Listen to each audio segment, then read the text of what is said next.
issues came up so long ago that the only thing you have now is a paper trail, that the employees are long gone. So lucky you all you have to do is then look, review the documents, and then come be a corporate rep that says, I don't know anything about this, everything is in the documents. But so that's what we mean when we talk about the volume and problems. I've just gone through 2 separate discovery processes, and I had to retrieve my emails, my texts,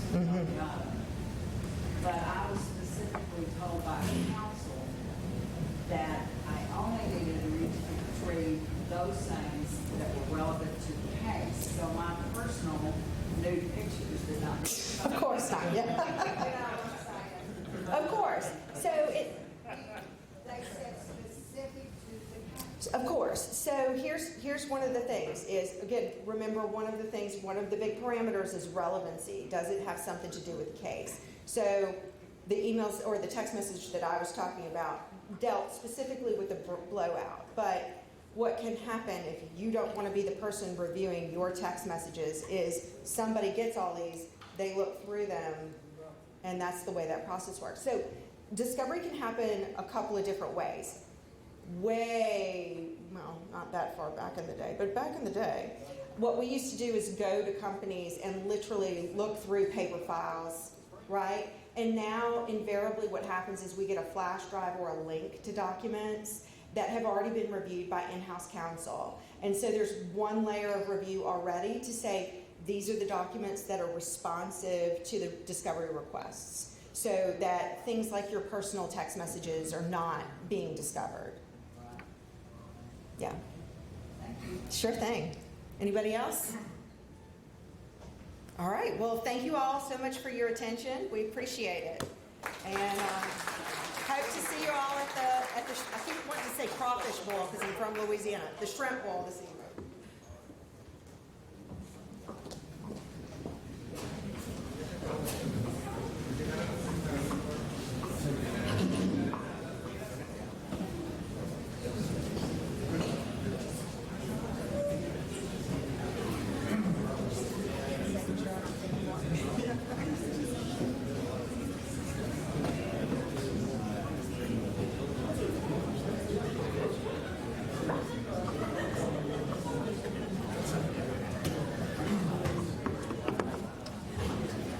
Okay guys, last presentation. Thank you all for hanging in there. Next up we have Sarah Glover and Chris Reagan with Haynes and Moon, and they are going to give us a presentation on landman ethics. And then we'll be done for the day and we can go have shrimp. Thank you guys.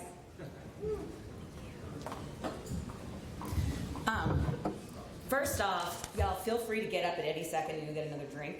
This is the ethics presentation, so you're not going to hurt my feelings whatsoever. And in fact, that's why we provided the drinks, just for you to enjoy them while we have this great conversation.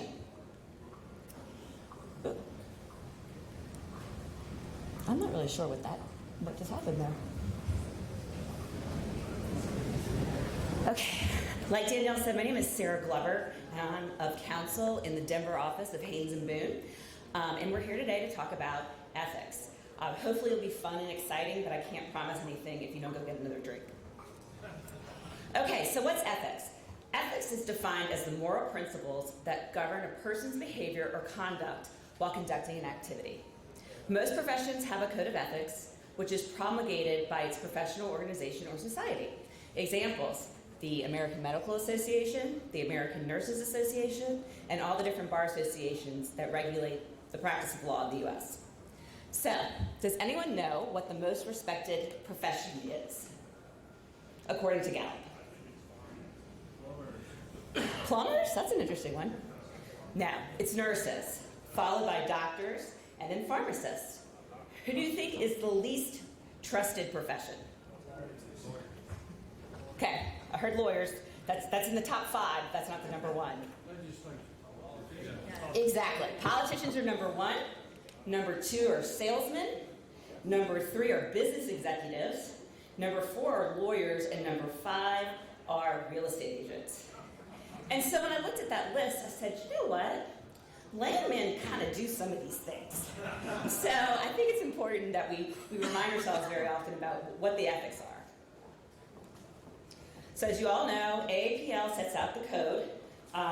Something I thought was very interesting is that the code of ethics is one page, and it has 2 sections. But basically, you're obligated to comply with the code, and if your conduct is deemed inconsistent with the provisions, it's considered unethical. And unethical behavior shall be subject an individual to possible disciplinary action under the bylaws. But does anyone know what they can do to you if you are deemed to have violated the code?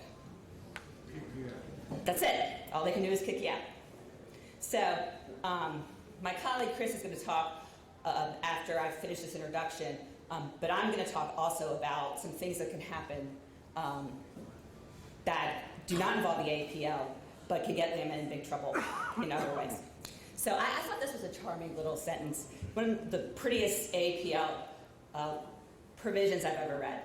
In the area of human endeavor involving trading, under competitive conditions, ethical standards for fair and honest dealing can be made increasingly meaningful by an association organized and dedicated, not only to the definition, maintenance, and enforcement of such standards, but to the improvement and education of its members as set out in the standards of practice. So what that is the back part of the Code of Ethics that has a lot more instructions for us, and we're going to talk about some of those today.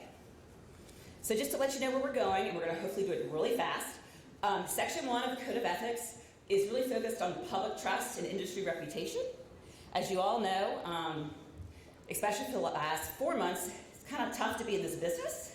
We're not really thought of as that popular these days, so I think that this is something we really need to think about. So Chris is going to get up here and tell you what the code says about this area, what the standard of practice suggests, and then hot topic, just a big general high-level overview of ESG, so environmental, societal, and governance issues. That's all the talk of the town, from the SEC to the Biden administration to finance, institutions, banks, hedge funds, the whole deal. And then I'm going to come back up here and talk about the second section of the Code of Ethics, which is about good faith and loyalty. So what does the code say about that? What do our standards of practice say? And then I'm going to tell you a nice little story about landmen behaving badly. So, like I said, y'all can go grab more drinks.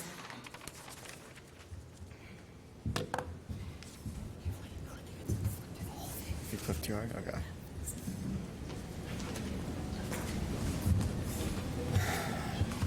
So I asked Sarah if I could attend this conference, basically to talk about ESG. And so talk briefly about Section 1 is basically dealing with public trust and outward facing. I think this is something that Sarah alluded to. First off, your code of ethics is just, it's a piece of art. You know, it's just beautiful. I didn't see too many here and afters, heretofores in accordance with or pursuants to, so I appreciated that. So Section 1, outward facing, pretty straightforward. Promote and represent the industry to the public in a fair and honest manner with a view of establishing and maintaining goodwill between the industry and the public. Everyone knows why this is so important. Obviously, this industry that we're all in is very much maligned, and a lot of it just has to deal with information asymmetry. A good example of this is recently there's a commercial or a clip in Colorado of Colorado News. I live in Denver, and Denver News talking about an award given to North Face from the oil and gas industry.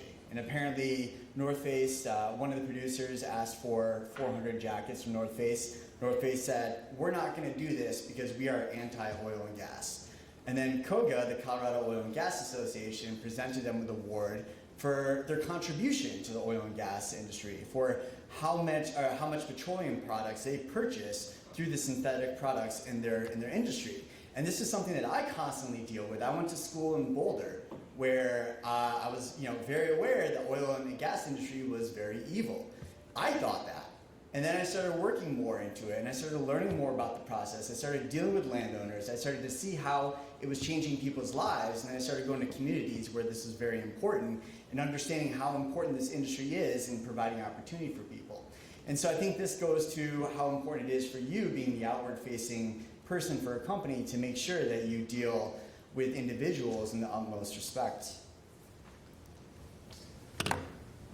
So standards of practice. In justice to those who place their interest in his care, a land professional shall be informed regarding the laws, etc. And so this is very important to make sure that you are aware of what's going on. You don't have to know everything that's going on, but this is something I deal with often. Laws are changing, new administrations come in, new issues arise in legislation, and there's new legislation. And so just being aware of these issues is very important. The second component here, the second prong, in the duty of land it is the duty of land professionals to protect members of the public with whom he deals against fraud, misrepresentation, and unethical practices. This is pretty obvious. You don't want to be that stereotypical, in the public perception. I'm also from a part of the country, so the Northeast, that does not have much oil and gas. And so when I go back and I tell people, oh, what have you been doing the past X amount of years? Oh, I'm a lawyer. And I don't like lawyers. I say, okay, well, why? Well, I dealt with one at one point in my life. It wasn't good. Or I see them on TV and they're shady. I read the Gallup poll. And then I tell them, they're like, okay, what type of lawyer are you? Well, oil and gas. Well, I don't like oil and gas. It's like, well, you got a nice diesel pickup truck there, and I saw you out on your boat. Do you know anything about the oil and gas industry? It's like, no, but I've read the books, I've seen the movies, and they're just a bunch of shady people. So I think it's very important when dealing with the public, that might be their only interaction with an oil and gas company, to make sure you are just honest, polite, forthright, and don't do anything untoward with them. And then the third, a land professional shall provide a level of competent service in keeping with the standards of practice in all those fields in which a land professional customarily engages. Some of you might be lawyers, some of you might be engineers, some of you might be geologists. If some of you are all three of those, hats off to you. I'm not. I know what I know, which is very little, and I know what I don't know, which is a lot. And so it's important to make sure that when communicating with people, it's okay, as Amy said, it's okay to say you don't know something. And it's okay to say, I will follow up with you once I've spoken to the engineer, spoken with the geologist to get a better idea. That's a repeat. And so we talked briefly about ESG and how this kind of relates to the outward-facing component of the standard of ethics. And so, just as you need to be honest and forthright and prevent any sort of untoward activity, I think the same is true with the industry. And this is something that has been kind of bubbling up, but now has consumed a lot of my life. And just real quick, a show of hands, how many of you are pretty comfortable with an understanding of what ESG is? So there's a couple, right? And then many of you do not, just as I did not until this past year, where all of a sudden it's like, this is something I need to pay attention to. So who is ESG important to, first off? And you could say, well, these are like the environmentalists, and that's not true anymore. I just came from a conference last week in Dallas with a bunch of capital providers, and the capital providers to oil and gas companies are all concerned about ESG. And what we're starting to see is the banks, the investors, the lenders are all sitting here and saying, okay, if we're going to give money to these oil and gas companies, we understand that you're a pure producer of oil and gas. We understand that you're not going to be net zero, or you're not going to bring your emissions down to zero. But we want you to consider these three factors here: environmental, social, and governance. And we want you to commit to doing certain things. And what we're starting to see now is these banks, as they're entering into these new credit facility upsizes or new credit agreements or giving these loans, these investors are also demanding certain things in these companies, and they're saying, we want to see some of these things. So what is environmental? Obviously carbon footprint, carbon emissions, water recycling, things of that nature. How are you dealing with pollution? Social aspects, you all are in the community. What are your companies doing in the community? What are you doing to make your work environment a healthy and safe place?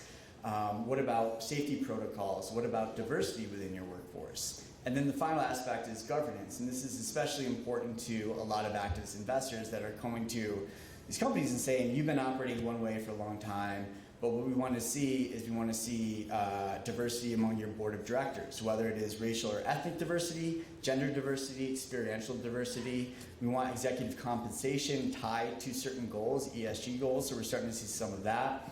and then other different corporate policies to kind of promote the components of ESG.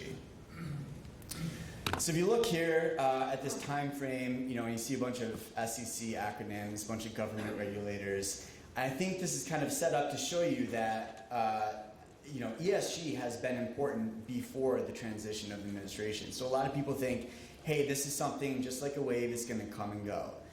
That's not true. What we're seeing now is that this is very clearly on the up and up here.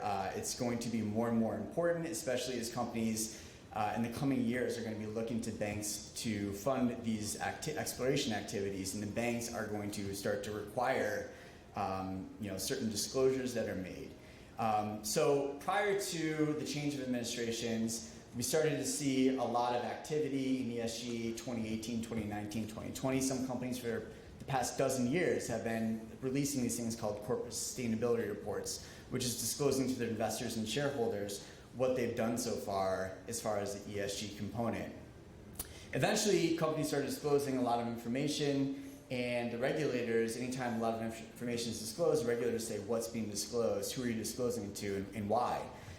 So the SEC started picking up interest in 2020 especially, and then there started to be a lot of momentum from entities like BlackRock, Morgan Stanley. You're starting to see Bank of America, Wells Fargo, all these lenders are starting to come up with ESG policies saying we're only going to lend money to companies that are doing X, Y, and Z.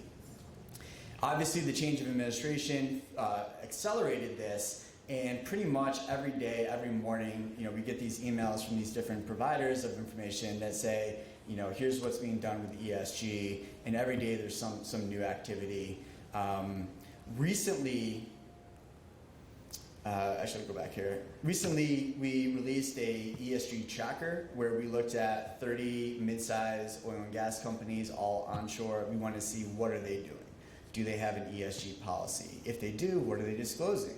Are they disclosing more environmental factors or social components or governance components? And you can find that on our website.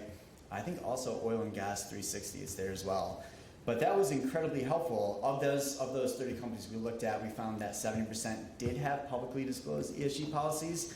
Of the 30% that did not, we understand that many of those are starting to release ESG policies. And so I'm here to say, within a year or two, basically every big mid-sized oil and gas company will have an ESG policy, and this is something that you should become familiar with. So similar to the importance of being forthright with people you're dealing with, the industry itself right now is kind of under attack here, and what they're trying to do is saying, hey, we're going to meet this head on, and we're going to engage with the people instead of drawing our battle line and saying this is climate change is not happening, something of that nature. What we're saying is we're going to go to the investors and say, what are you concerned about? Great, you're concerned about water usage. Here's what we're going to do. And there's a lot of risks of these companies ignoring this, right? So there's the risk of litigation. So you could call up the Amy's up here and we'll be litigating again. And companies want to avoid that. There's difficulties of raising capital. There's the possibility that you're going to have investors who are causing problems within companies. And so you always want to stay ahead of this as far as the industry, and you being the face of the industry, you might face some of these questions, and so I just want to make sure you're aware of that. Again, good faith and fair dealing with stakeholders and landowners. The more disclosure, the better. Obviously, you don't want to over-disclose. But what companies are doing is, they're acknowledging the risks of, hey, if we don't do these things, these are problems we're going to face. And what they're incredibly concerned about is avoid making false or misleading statements or over-promising things. And I think that's something that we all need to be aware of. And with that, I will pass it back to Sarah.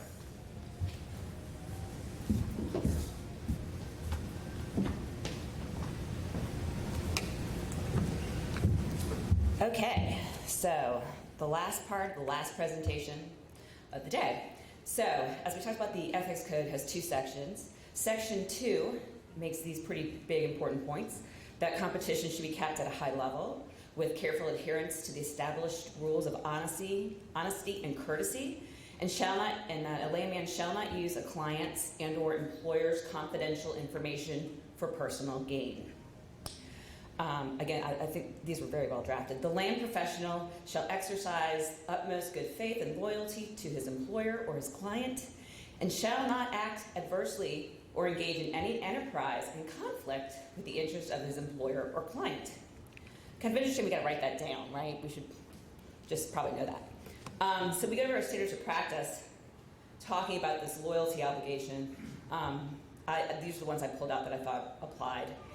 In accepting employment, the land professional pledges himself to protect and promote the interest of his employer or client with absolute fidelity to the client's interests, but is still obligated to treat all parties to a transaction fairly and to act in an ethical manner.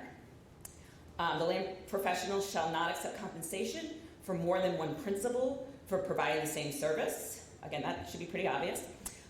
Nor accept compensation for more than one party to a transaction without the full knowledge of all principals and all parties. So you can split a cost, you can do things such as that, but everyone has to have full knowledge of what that arrangement is.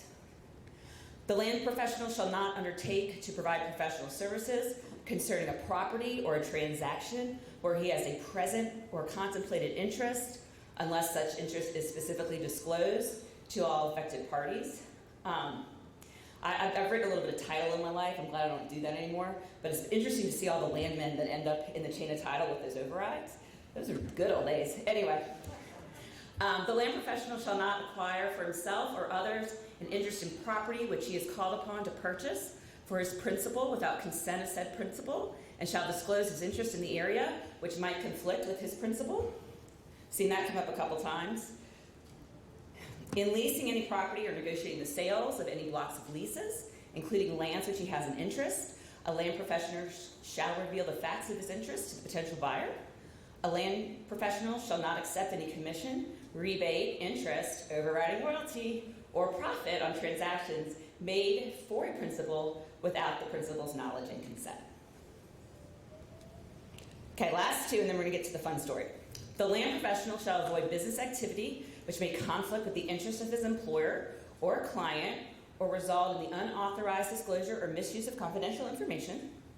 The land professional shall not participate in conduct which causes him to be convicted, adjudged, or otherwise recorded as guilty by any court of a competent jurisdiction of any felony, any offense involving fraud as an essential element, or any serious crime. All right. So just a little background real quick. So Amy disclosed she's a Louisiana lawyer. I actually started off as a Louisiana lawyer, ended up marrying a Texan, so now I'm kind of a Texan that lives in Colorado. But I grew up working with some great lawyers that told fabulous Boudreaux and Thibodeau jokes, and I thought I would use it for my example here. So we're going to talk about Boudin Resources versus Boudreaux and Thibodeau. So Boudin is an operator up in North Louisiana. If you have not worked North Louisiana, it's very similar in unitization practices as, let's say, Oklahoma, Colorado, and Mississippi. It's not exactly the same, but kind of the same. So, you know, you've got your big blocks, you have a unit operator that's appointed by the Conservation Commission, and you go drill your wells. Some people are leased, some people are unleased, and the way you figure out, you know, what your interest is you hire a title attorney, and they write you a drilling title opinion.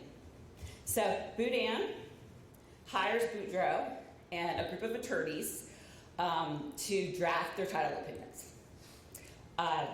Boudreaux worked for Boudin for several years, and it turns out that Boudreaux was using his information that he received as the title attorney to identify unleased acreage, and to either A, go purchase the minerals, or B, go lease the minerals.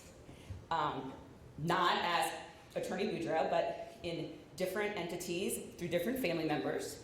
And then those family members would then flip the acreage at a profit to Boudin.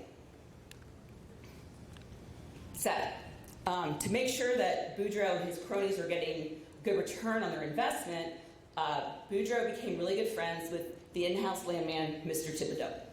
And Mr. Thibodeau was very helpful in providing Boudreaux and his team with the drill schedules, drilling plans, and all the inside information that landmen hold for Boudin's operations, development plans. So the Boudreaux team would know if they were going to drill in this parish or that parish, so they wanted to get tied up too long and how they could flip it back to Boudin.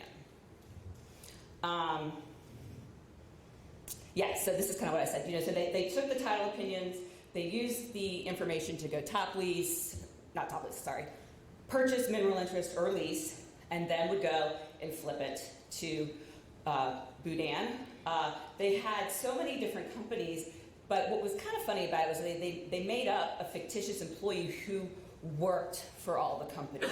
So as Boudin was doing their investigation, they determined that Claude Mullidew worked for all the companies that were part of these lease packages that were being flipped to Boudin, which is one of the ways that these guys got caught. They would split the fees and the consultants and the pricing. So we go back to Mr. Thibodeau.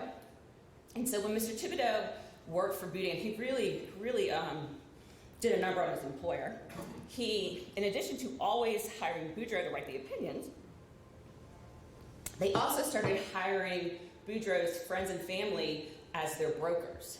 So they had the title opinions that were coming from the lawyer. They had their own courthouse research being paid for by Boudin, but that information is being shared for the same purposes.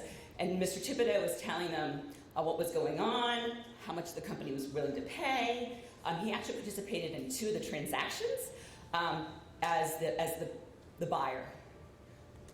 So let's talk about the examples of fraud. So Delacroix, who was one of Mr. Boudreaux's friends, formed an entity named Stella Exploration, and Boudreaux formed an entity named LSU Resources. The registered agent for both of the entities was, and still is, a deceased individual. As I mentioned, Mr. Mullidew, he emailed Thibodeau at Boudin offering the Haynesville Tiger package for the sale of leases in an area Boudin had identified for drilling. Then LSU Resources turned around and did a transaction purchasing those leases from Stella. But then months later, the transaction went through, but Thibodeau, on his direction, had the assignment drafted from Stella into Boudin and not LSU. The exhibits to the assignments were identified as LSU as the lessor, but the cover letter showed the assignment was made to Stella and executed by Delacroix. So the deal lawyer was not paying a lot of attention, it seems, but these guys couldn't really keep it straight. Second fraud example is that Boudreaux had prepared a title opinion for Boudin, which identified unleased acreage, talked about that, and where they were considering drilling. Sorry, repetitive slide. But in this particular set, it was a lease package. There were 5 different entities that all eventually got tied back to the Boudreaux team, and it's estimated that they made $2.5 million just off of that transaction. So I've been an in-house lawyer before, and I couldn't imagine the feeling when when the company figured out that their title attorney, their broker, and their in-house guy was taking all the proprietary information and using it for their own personal advantage. This is based off a real case, but it's not actually a Louisiana case, and it hasn't gone to trial yet. But the landman in this that I based this off of, he ended up getting indicted by the U.S. District Attorney and has not been sentenced yet. Another example of this was done, I think I'd say XTO had this problem in the Marcellus with the landman that did a couple things like this. He also was indicted. He went to jail for 63 months. So when I said earlier, what can the AAPL do? Well, they can take away your certification. What can the feds do? They can send you to prison. And in this example, Boudin is suing all the entities, all the people involved, including the landman and his wife. They've been named as parties. So again, when I was in-house and I would sit down and talk to the compliance people, from like the little corporate world, and they would say, what do you think the biggest risk is? I always said the way these title opinions just fly around in the building. And they're all like, what's a title opinion? I'm like, that land department we have? They're like, 50% of the employees, that's what that is. And the other thing I think about a bit is just as, Amy still gets to talk about cool things like geological issues, right? Like pressures and things like that, and what can drain and what can't drain. That weird animal called a geological unit. which they had when I first started practicing law in Louisiana. Now we've got geographical units. I one time heard a layman say a very bad thing to an engineer saying, well, you know, this is really just a real estate company because you guys, it doesn't matter where you drill, the wells are successful. That wasn't a good thing. He didn't last very long. But it's true though, right? I mean, we buy and sell title, and what you guys do is manage that title. And this is a great example of it. It's not considered a proprietary information, confidential. Some people can make a lot of money off of it. And if you set it up like this, some people can get in a lot of trouble for doing it. So, y'all want to end early? Yeah. Okay, thanks.